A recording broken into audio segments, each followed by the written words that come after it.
Hi, I'm Kaylee Sanders, and this is my basic animal cell. So what we have here is a Ziploc bag and this blue ribbon, which represents the cell membrane. This membrane is selectively permeable, which means that it only allows certain molecules in and out. Good? Okay. In and out. Molecules such as O2 and carbon dioxide can go in because they're very small, but big molecules such as glucose and amino acids have a hard time going through this. So they have to use facilitated diffusion, which is basically where the amino acids and glucose will attach to a transporter protein and then go through certain channels in this membrane, and that way they can go through. They still have to use the process of diffusion, which goes from areas of low concentration to areas of high concentration. Next, we'll talk about the nucleus, which is this orange little ball right here. It is surrounded by a nuclear envelope, which is a double phospholipid bilayer. Inside this nucleus contains chromatin, which is long strands of DNA, and for the cell to duplicate and reproduce, the chromatin condenses and then splits, and it goes through the process of mitosis and creates a new cell. Next is the endoplasmic reticulum, which this is the rough and this is the smooth. The rough endoplasmic reticulum has ribosomes on them, which are these little silver dots right here.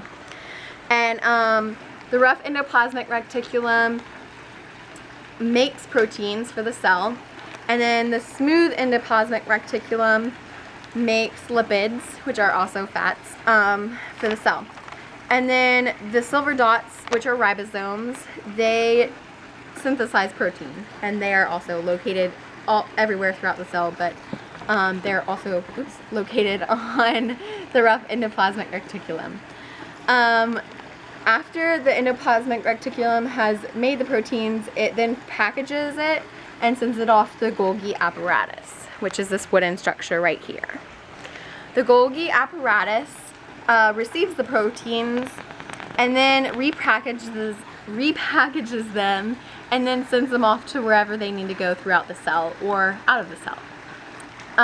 Next, we can talk about mitochondria, which are these little shapes right here. These ones. Okay. And basically what the mitochondria do they are the energy center of the cell. So they receive glucose, which is basically the energy source, and they make chemical energy into usable energy, which is ATP.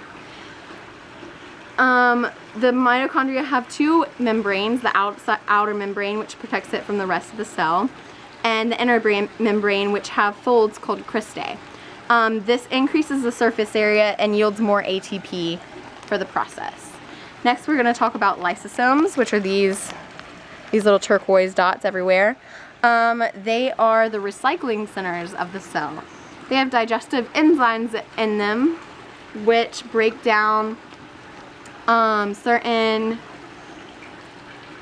things and cell parts and reuse